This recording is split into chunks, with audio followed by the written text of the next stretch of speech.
Well, they've got it to the point. If you've got a low enough social score, you can't book train tickets, you can't get your kids into certain schools. They're trying to make it that you can't leave your flat.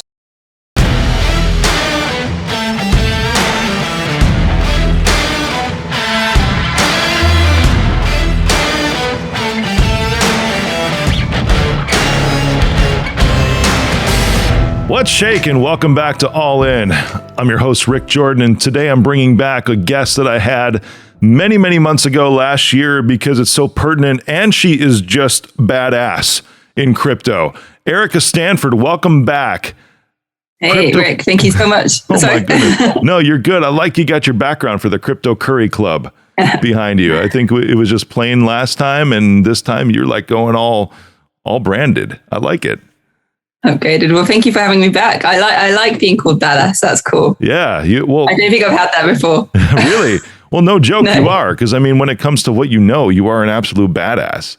And just even in our conversations that we've had, just recently, I'm talking like literally minutes ago before we hit record on this, we were talking about Ukraine, which is so pertinent right now because of what they've just done with Bitcoin. And right. Could you give us like a little bit of background on that? Because President Zelenskyy just did that yesterday. So this is maybe like a week or two after he legalized it, signed it, when this is publishing right now. But yeah, he just legalized it. Right. Yeah, exactly. And what's interesting there, they'd set everything in motion to get it legalized a month ago. So what's interesting, I mean, Ukraine has now received over $100 million in crypto donations towards relief efforts, which is amazing. And, from the crypto community, that's super cool. But what is interesting with his legalizing it, they did it before they knew that Russia was even going to invade. This was done a month ago. And, the way these processes work, they get things in motion. So he literally just signed it. But yeah, so it's so fantastic. So what it means is that crypto companies there will have to now register to be able to operate legally. But of course, it will help with facilitating getting donations and so forth in crypto. Yeah, when you say crypto companies will have to register, you're talking exchanges within Ukraine? Right, like exchanges, like wallets, like service providers, like digital asset companies that deal with crypto, which is, that's not a bad thing. That just means that it's a way to sort of, ideally, if it works, keep the good ones in and the bad scam actors out. Yeah, no kidding. I can't remember who it was even this morning, but I mean, this is just like the proliferation of crypto that's taking place now, because I was reading an article this morning about Shiba, and it was, here's how analysts expect it to get to 1 penny, which is still 1,000%, or 100,000, whatever it is, percentage increase, a lot. It's a lot on where it is right now. I can't do the math in my head right now. Sorry. It's early when we're talking. But there's a lot of organizations that are looking at accepting that as a possible way of payment too, which is the same as Bitcoin and everything else. What do you see the path being for major adoption of coins or tokens in that nature towards for everyday life? And I'll stop because I'll give you a little tag on that too. I know I'm talking a lot, but you're the expert. This is the one thing, and even like why Warren Buffett that I've seen has not really jumped into this so hardcore, is because it's like the real life use cases for something like this, like everyday purchases, like gas stations or whatever, so where do you see this going for everyday adoption of everyday life stuff? I only see it going up. And you mentioned Shiba, which is sort of a joke, sort of meme coin named after a type of dog, which is the same use as this other joke meme coin, Dogecoin. And Elon Musk famously got a Shiba Inu puppy, and the guy holds a lot of Doge and presumably holds a lot of this Shiba coin, and tweeting about buying a Shiba puppy only made prices of those coins go up. So go figure. Somebody got the money off their puppy back, I'm guessing. Probably a bit more than that. So what is interesting? I mean, there's two things. Bitcoin is the first cryptocurrency. It's the safest. It's the best store of value. It's the best in many ways.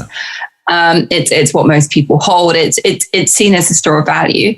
It isn't because of transaction costs, because of energy use cases and some of the time it takes to process transactions in most cases isn't as fast as one would like to be able to just tap something to be able to buy a coffee, a bag of pasta, whatever that is, or to do those microtransactions, which is maybe just, paying 20p to get a lemon or whatever that is.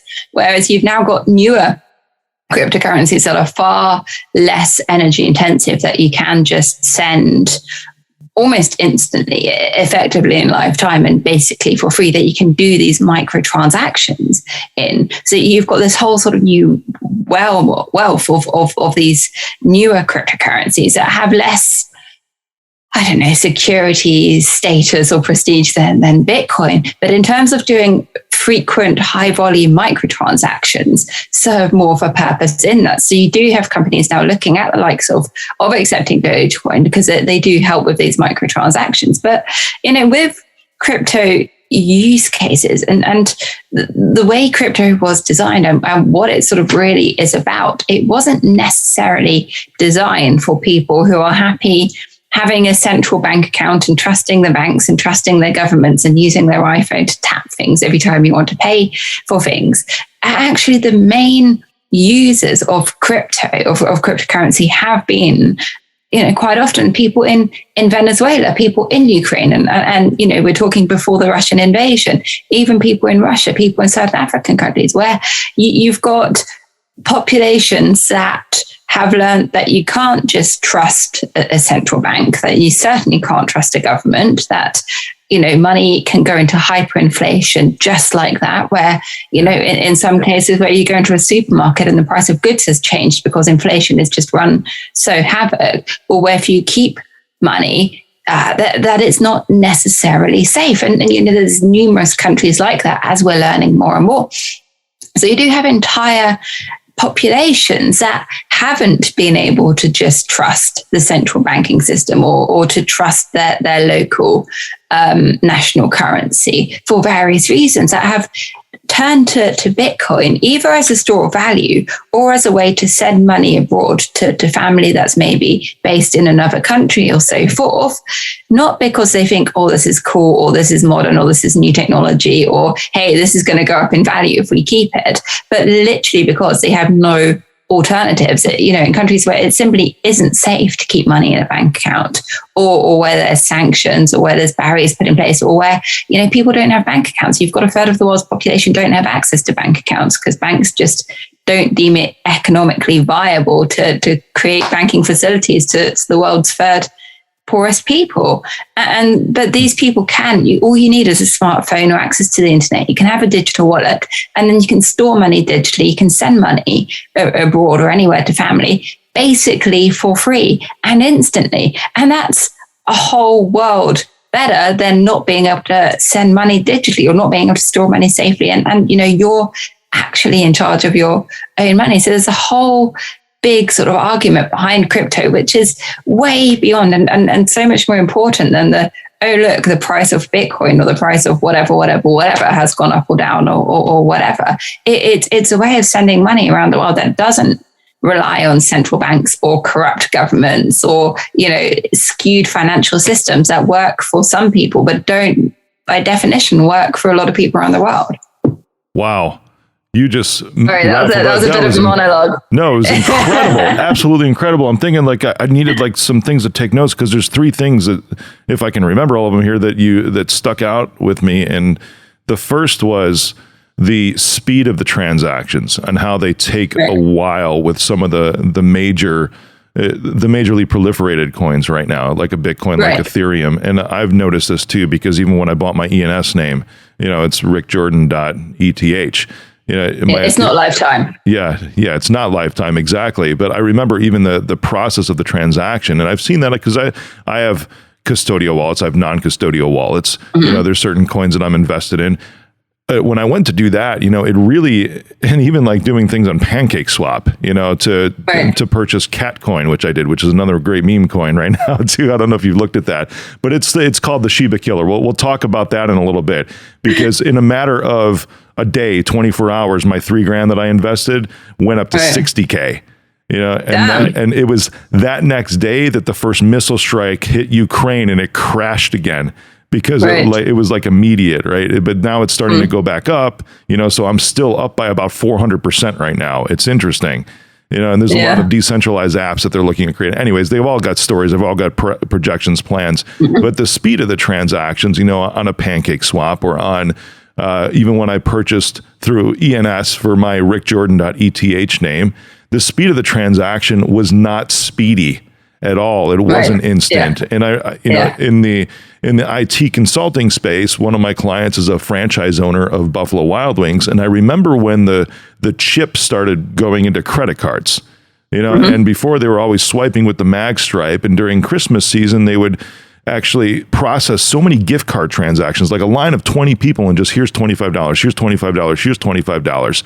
And then the chip slowed the transaction process down by like a factor of 8 because it just took longer to process that. And I couldn't fathom, if this is how long crypto transactions take in order to actually process. And even on Pancake Swap, you can choose the speed of your transaction, but you pay higher gas fees. You pay accordingly. Exactly. Yeah. So the speed of the transaction, I can see that. I've never even thought about that until you said this, but that would be absolutely necessary for everyday things like fuel or a restaurant or something like that, to where the transaction has to process almost instantaneously. And there are these cryptocurrencies coming out, and one of the other accusations leveled often at Bitcoin and at crypto is that it uses so much energy. Well, everything digital uses energy. By being on Zoom here, we're using energy. Oh, yeah. If I send you a WhatsApp message, we're using energy. If you send me an email, we're using energy. By sending an online banking transaction, we're using energy. So everything we do digitally uses energy. We can't get away from that. But there are now cryptocurrencies that use effectively, that are super light, that they react in lifetime, that are super fast and cheap to send. You're talking effectively free to send, but that use no more energy than if I send you a WhatsApp message or you send me an email or whatever digital action we're taking. So, it's evolving super fast, and it's a fascinating space to be in, because you've got so many of the smartest and most successful people from pretty much every walk of life. And I see this every day, like pretty much every day I'll get a message on LinkedIn or by email. I'll be introduced to somebody has left a senior position in banking, retail, whatever, high flying career, super, super senior position, founder of amazing company. And they want to work in a crypto startup because it's more exciting and it's faster moving, and they're fed up with how slow the rest of the world moves, and they just want to make a change now. So it's like a brain drain, like a sort of suction pump, absorbing all of these super, super smart people into it. So the more that happens, the faster the technology is evolving. So it's changing super fast. That's so cool. And on the evolution of this, because this was one of the second points during your amazing monologue that you were making, is that these countries like Venezuela and Ukraine, I love how we have fun, by the way, too. It's like Ukraine and Venezuela, it's not smaller populations, but they're not exactly, they're definitely not superpowers in the world. And typically superpower equates to military strength or whatever, but I'm even talking like economic strength, because those countries are not. Could it be because the United States as a whole, or even Australia or the UK or even Russia for that matter or China even so, all of these major like real superpowers, at least how they've been traditionally classified as such, have not adopted crypto as something that's real. That's the most simplest way I can put it, is something that's real, legitimate. There's still a lot of stigma around it, especially when it comes to my field in cybersecurity. It's like, that's how ransomware is paid, is crypto, so there's been this crypto bad because that's how we pay the bad guys. So is it possible, because it's going to take some major countries to adopt this. in order to push it along, I think, to the next phase.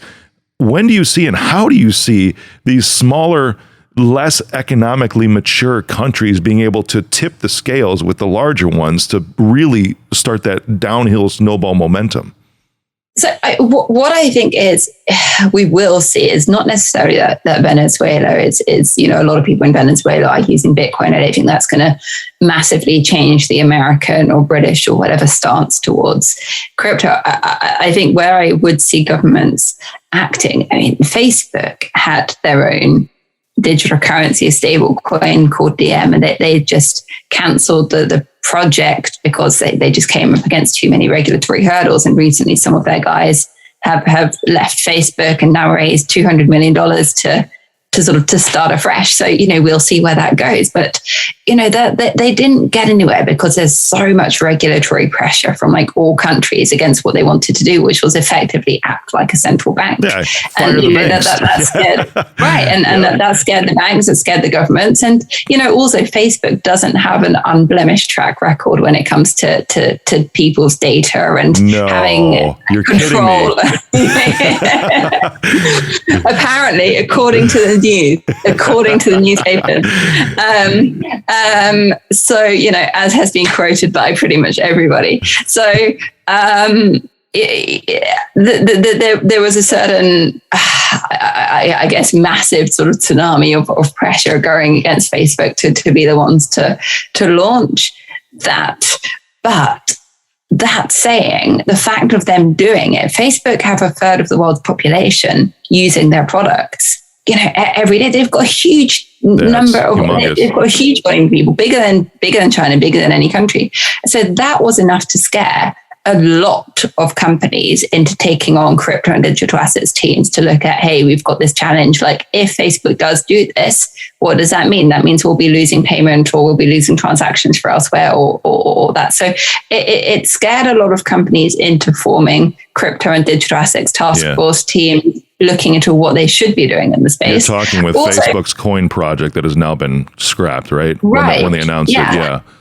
Sure. But it still had an impact. I'd say the main one would be China, which is, it's a scary project by any definition of the word. And it's by far the most advanced. So they've been working on this for about 7 or 8 years now. Yeah, it's a digital form of their currency, in essence. Right. Yeah. And it's not a cryptocurrency in any sense of the decentralized, freedom of movement word. It's the opposite. Of course not. It's China.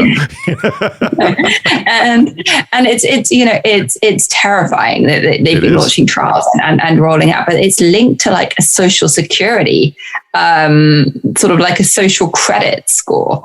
So not only like an economic score as we might have in the West, but it's a social score, which not necessarily bad in some ways. If you do good deeds for charities, you earn bonus points. There are some things that you can earn good deeds for, but it's the way it's being done. You get points deducted for things like being of the wrong religion, being of the wrong sexual orientation, being of the wrong ethnic minority, voting certain ways, being an outspoken journalist, having too many opinions, religious speaking choice, everything, exactly. If you're the wrong religion / any religion, buying the wrong products, buying too much alcohol, associating with the wrong people. So the one could argue that is the suppression of freedom, that if you happen to be a certain religion or a certain sexual orientation, that shouldn't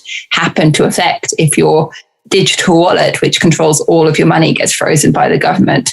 One could make that argument. I would personally be of that belief, but I'm with you on that too, because so many think that crypto is non-traceable, right? And I think like even with Catcoin that I brought up, one of the biggest stats that I've been monitoring to stay in it, to see if I'll stay in it for now. And again, I'm still up like 400% on it. But one of the biggest things that I continuously see increase is the number of holders. You can easily do a wallet scan and find out exactly how many wallets actually hold this specific coin. You can't exactly see how much is in there, but you can see the types of transactions that go in and out of wallets, which is exactly what you're saying. Well, you know, if they're buying too much alcohol, or they're, you know, where their transactions from the wallet. You can see everything their with crypto. Identity. Yes, and that's everything. With the Chinese, everything is linked to their digital identity. Yes. So they see exactly who's buying what. And then take it one step further, the government has literally got the power to stop you making any transactions. They're trying to get it to the point that if you've got a low enough, well, they've got it to the point, if you've got a low enough social score, you can't book train tickets, you can't get your kids into certain schools. They're trying to make it that you can't leave your flat. You know, which to me is what's up, terrifying. communism, next level 3.0.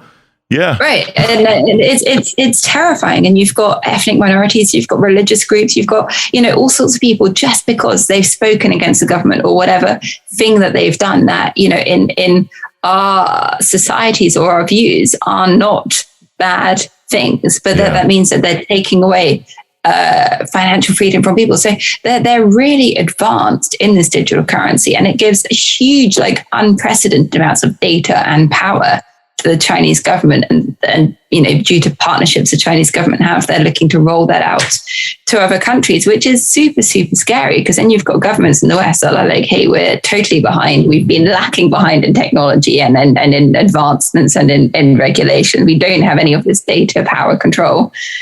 What do we need to do to keep up? And well, even in the United States, too. It's not just China, too. Even in the United States, and this is legitimate, they're looking at the U.S. Treasury Department is looking at digitizing the dollar.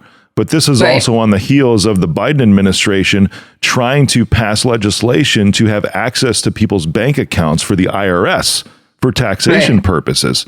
You know, and it's the same thing, because if you do a wallet scan and you can see the transactions that go in and out, you can put some data together, 1 + 1 = 2 when it comes to this, and see where the money's going, how much it is, you know, for any individual once that dollar is digitized. And this isn't conspiracy. I mean, this is just what's happening right now, is that there's been legislation proposed for the IRS to access your bank accounts. And then the Biden administration is actively now looking at digitizing the dollar. They go hand in hand. Yeah. And they're doing the same here. They're looking at bringing out a digital pound. And, you know, it's one of those things. There are arguments for having a digital currency. You know, the tax thing is one. It reduces fraud. It reduces the ability to sort of make counterfeit or fake banknotes, for example. There are arguments for it. I think what is... For sure, yeah. What is really scary is that even if it's sort of brought about by the most benign, the nicest political leader that there ever was, some imaginary figure who's just an angel who brings about this technology, it's still a huge amount of power in the hand of a government. And once you've got the technology there, it's not going to go away. You can only, it's a sliding slope. Yeah. And you know, what scares me is even if it's brought about by a country with good intentions or, you know, by a good government, you're only ever one election away from bringing in a total psychopath who's bent on destroying everything, you know, as we've all seen far too often in many countries. So, you know, that is the scary thing. You're bringing in a lot of power where the government can go, hey, you just, I don't know, bought this, voted that way, whatever it is that you did. So therefore, we're just going to freeze all of your access to your money because you voted for the wrong party or whatever it is. Yeah, there's a lot of pros. There's a lot of cons on all of these, and we can go back and forth on all of those probably forever, I would think. Yeah. I think that the cons slightly outweigh the pros. They do at the moment, correct. Maybe I'm a dinosaur. No, I'm with you on that, because that's what we're starting to see right now. I mean, even with Russia, you know, they were trying to bypass a lot of the sanctions and use crypto in order to get money in and out of the country in some certain way. Yeah, and here's another thing, and this is we just did like crypto 101, right? As far as where things are, this is something I was on a show the other day, and this is what I was talking about because I keep up with this, and it's interesting because even with the Chinese project, right, to digitize their currency and make their own coin, it's still true, and this is like, now we're going into the advanced class for everybody listening right now. It's still true that it's something like 60% of the world's currency reserves are still held in the U.S. dollar. Okay. And interesting. when it is very interesting. And when you which is what China's trying to prevent. I know. And that's exactly it. And this was one of the ways they were trying to tackle that, but it's not going to gain much momentum. This was the speculation anyways. It's not going to gain much momentum worldwide because it's not just China, but it's 60% of the whole world still has their currency reserves in the US dollar. So it's one way to try to make a dent at it. And at the same time, it also speaks to the relationship between crypto, even if it's the major ones like Bitcoin, Ethereum, and the value of the US dollar. Because the question that I was posing in my head is it that much different right now? Is cryptocurrency that much different right now than a standard fiat currency? Or is it just a different quarter, a different pound, a different dollar? I mean, there are a few differences. I mean, crypto is still volatile, and it's the thing with crypto, and there are privacy currencies. There are things like Monero, or you do have things like Bitcoin mixers and so forth, which scramble up Bitcoins and then make it harder to trace.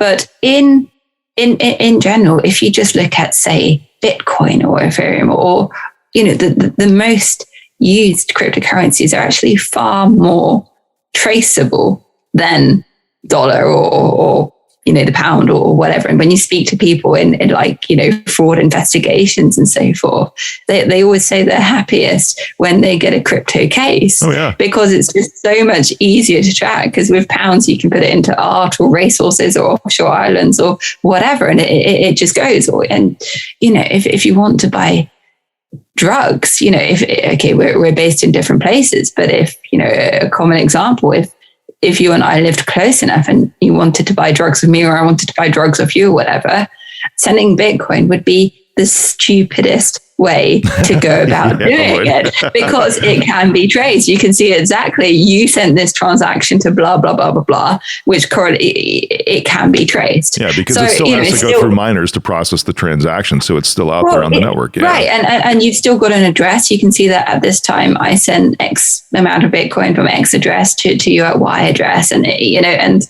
you've now got these incredibly powerful softwares that just keep growing and sort of gaining in power that can not only track that transaction, but link that back to your wallet and track that to other transactions and other wallets and so forth. And they've got this whole load of data. And, it's one of those interesting things when Silk Road, when the website came about. I mean, I've been reading up about it lately. And at the time, this was early on in Bitcoin, people really thought that they could send Bitcoin anonymously and, they could buy drugs and, and Bitcoin. And, most of the time, Bitcoin arrived at destination, drugs arrived at other destination, all was fine. And they sort of thought, well, Bitcoin is anonymous, so therefore this is anonymous. And, you're now finding that the software sort of are able to see everything and go back to those times and see exactly who sent what to what. So, differences are that crypto is a lot more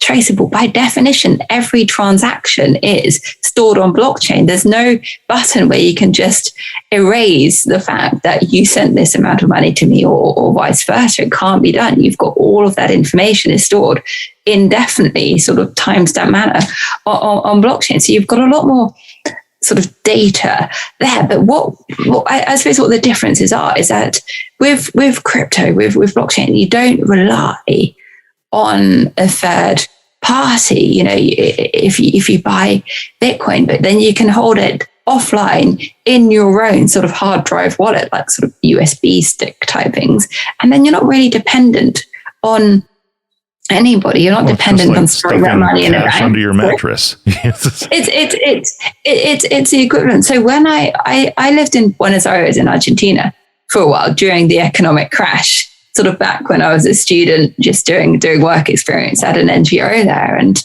this was 2008. The economy wasn't good in Argentina, arguably still wasn't, fantastic. But the economy wasn't good in Argentina. And you had a whole load of people that basically just lost their whole life savings, their whole livelihoods, were pretty much poor overnight, and, frequent protests in the streets. And people didn't trust banks and had learned that you can't trust the government, you can't trust banks. So pretty much the first lesson I got taught there was like, well, don't open a bank account.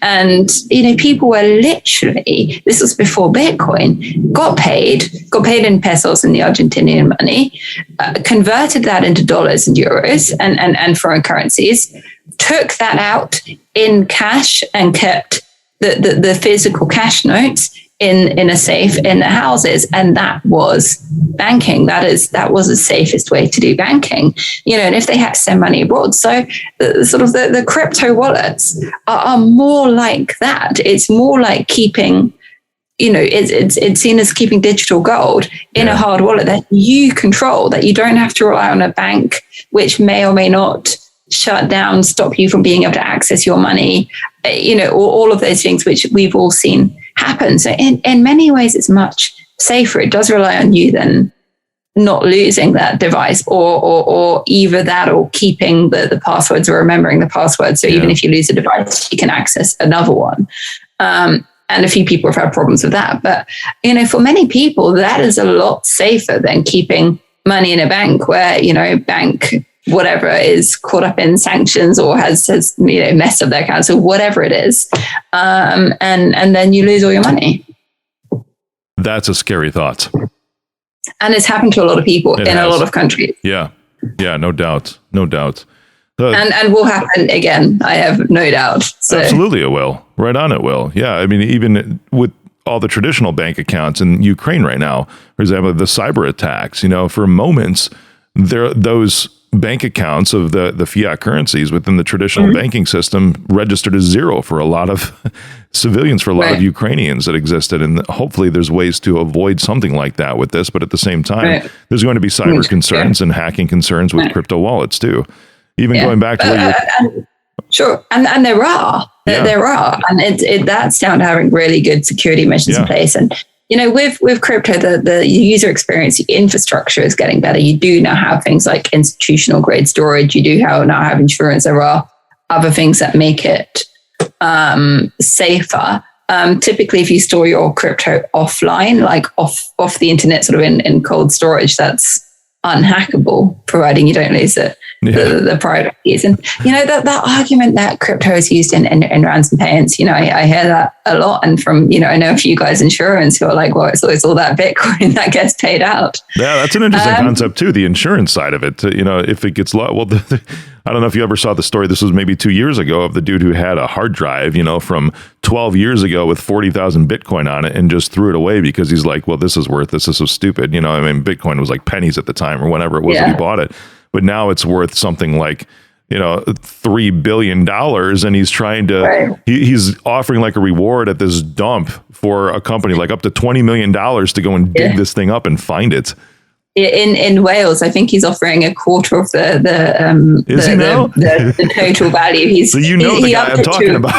No, I don't know the guy, but because it's in the UK, it's quite the story quite often comes up. He's upped it to either a quarter or half of the reward to the council. And there's been so many cases like that, like just so many. There was a guy he was like a cannabis dealer and installed all his like private keys and passwords to his Bitcoin in the fishing rod, and then he got arrested. And somebody went through his flat. I think the landlord went through the flat and chucked all his stuff out or got rid of all his stuff, including the fishing rod containing like all of the Bitcoin, which whatever it was, the American I don't know, FBI or CIA or whatever were trying to get their hands on. There's been loads of cases like that, and Bitcoin has been used in these sort of ransom payouts. That insurance companies have got caught up in. I guess my feeling is there's been hackers and crime since way before Bitcoin was invented, and they found perfectly good ways to get money out of companies and people then. And Bitcoin or crypto is a currency. If that were to go away, hackers would find perfectly good ways to get money out of people. Like that is not the risk. Yeah, amazing points. Could you give everyone a quick refresher on Crypto Curry Club? Right, the Crypto Curry Club onto fun subjects. I know.